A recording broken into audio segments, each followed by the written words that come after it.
A minha apresentação, naturalmente, será muito diferente da Sônia, porque ela conhece a região e está bastante fundamentada em uma série de dados e nos deu um painel muito interessante da situação. Eu vou falar enquanto coordenador da Comissão de Assuntos Indígenas, da ABA, recuperando um pouco dessa história dos antropólogos, mais especificamente da ABA, em relação ao complexo das barragens e em relação à proposta atual, né?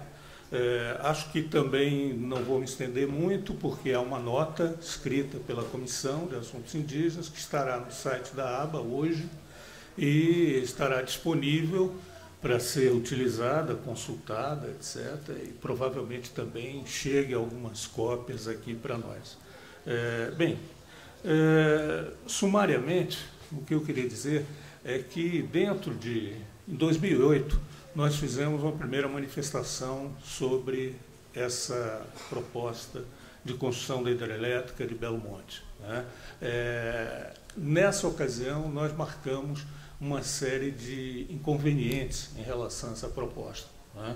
Foi recuperado pela professora Débora, na professora Bela, no início do nosso encontro, né? Foi mencionado uma série de problemas, inclusive a questão da área de impacto, né? Essa visão bastante enganosa da área de impacto direta, né? Como uma coisa, um atenuante em relação a uma ação que não se sabe muito bem até onde vai se estender. Então, essa era uma das questões. A outra, que era a tônica geral e que permanece hoje, é a ideia de que esse encaminhamento do projeto tem sido algo extremamente acelerado e encaminhado sem as devidas consultas e sem o devido amparo legal, né? Essa é a posição que nós tivemos naquela época e que hoje até repetiríamos com mais fundamentação, porque no último mês o processo todo, que vinha a uma velocidade muito mais lenta, se aguçou e parece que realmente se acelerou todo o conjunto de ações, né? Então, realmente, o que nós podemos observar, já tínhamos observado, é que faltavam, naquele momento, estudos em relação à avaliação de impacto, né? Não havia qualquer certeza em relação à qualidade daqueles impactos. Alguns rios, inclusive, como o Bacajá, não tinham sido sequer cogitados e não tinham recebido nenhuma atenção, né? Outras áreas eram também quase que desconhecidas do ponto de vista da ação. O que existiam eram desenhos, quadros gerais feitos pela empresa em relação a impactos genéricos que eles fariam segundo uma visão dos que estão tocando o empreendimento. Eu acho que de lá para cá a situação não avançou positivamente, né? Quer dizer, pouca coisa foi realizada em termos de estudos, né? Pouquíssima coisa. O Rio Bacajá foi mobilizada uma comissão para fazer o primeiro levantamento da área, o material ainda está em elaboração e o processo já está correndo, né?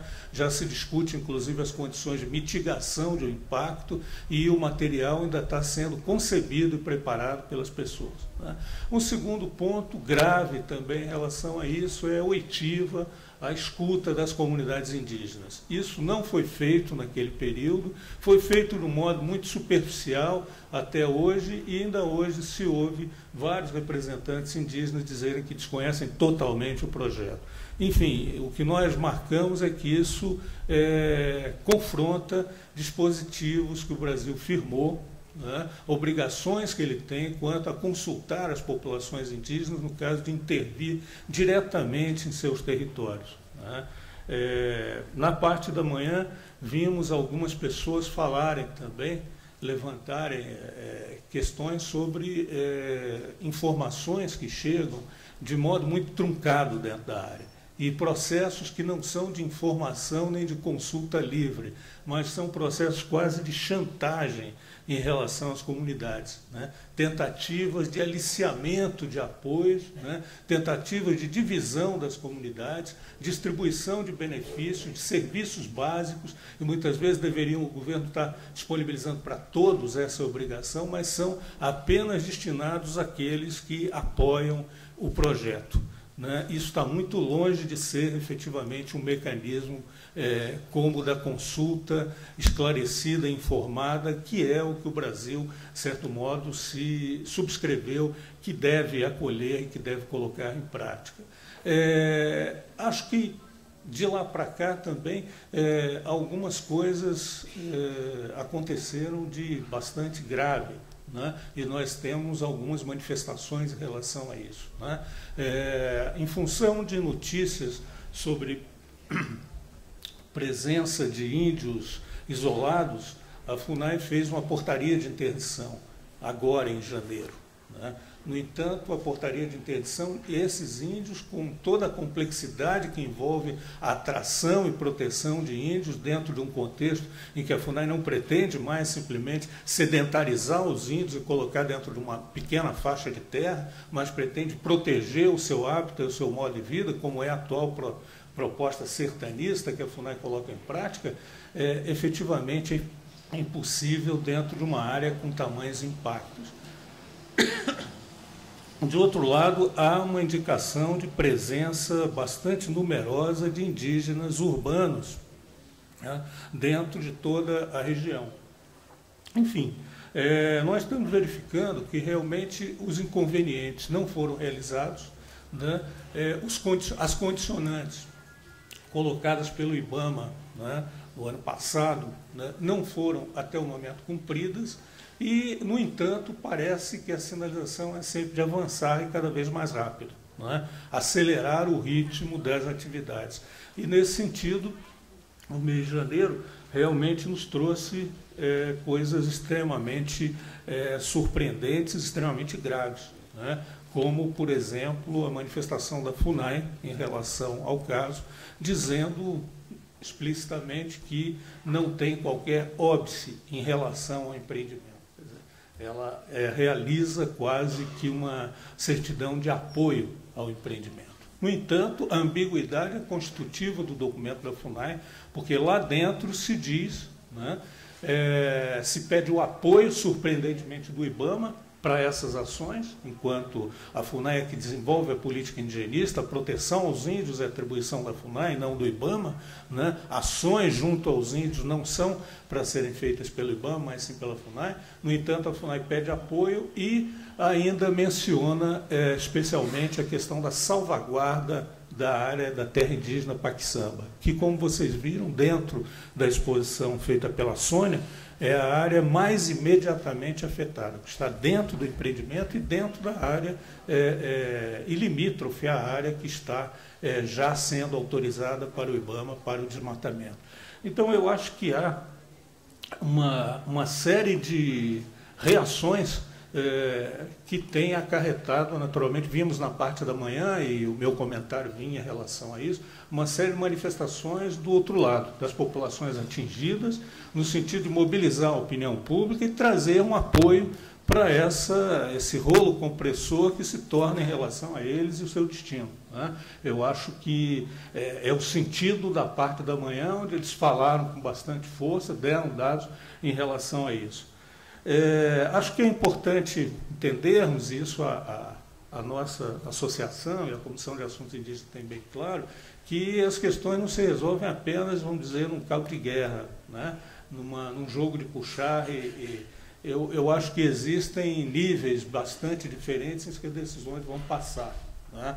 Eu acho que o ponto de vista das populações locais, seja das populações tradicionais, seja das populações indígenas, ainda, do nosso ponto de vista, não está adequadamente estudado, levantado, e não se pode dizer com segurança os impactos reais em relação a isso. Vai se modificar as condições de vida de uma população, de vários povos, sem ter muito certo o impacto real que eles terão dentro da sua existência. Uma coisa é o dimensionamento de impacto segundo uma ideia de engenharia social, e outro, uma visão que é o espírito da Constituição em relação aos povos indígenas e outros instrumentos também de políticas públicas em relação a populações tradicionais, que procura reconhecer os direitos dessas populações e assegurar o bem-estar dessas populações. Isso sem estudos adequados, sem reflexões, sem o delineamento de alternativas é absolutamente impossível. Então, a nossa posição e o nosso encaminhamento é no sentido de que esse projeto venha a ser objeto de um amplo debate nacional, né? Que ele venha a ser um objeto de reflexão quanto às alternativas, inclusive, existentes, né? Porque existe o ponto de vista, como eu comentava, das populações diretamente atingidas, que precisam ser estudadas, levantadas e pensar em alternativas. Do outro lado, existe o ponto de vista legal, né? Existem procedimentos legais que precisam ser cumpridos e não estão sendo cumpridos, dado ao ritmo em que as coisas estão andando. E, do outro lado, existe um debate nacional em relação à política energética e política ambiental. Eu acho que são níveis diferentes e é importante que esse projeto todo não seja tocado com uma dimensão, simplesmente a realização de uma obra com prazos limitados, mas seja pensado como um grande empreendimento no qual o Brasil vai implicar, inclusive, recursos pesados, porque dessa vez é o próprio BNDES que vai financiar uma parte substantiva disso. São recursos nacionais que estão viabilizando isso, né? E o próprio BNDES está colocando ressalvas em relação a financiar um empreendimento que não está ainda aprovado, mas só com uma licença provisória, né? Então, eu acho que há um debate que precisa ser feito e eu vejo essa mobilização de hoje, esse debate na Universidade de Brasília, como um caminho necessário, né, para um diálogo maior em relação a essa proposta, que até o momento tem sido conduzida de um modo bastante equivocado e precipitado. Obrigado.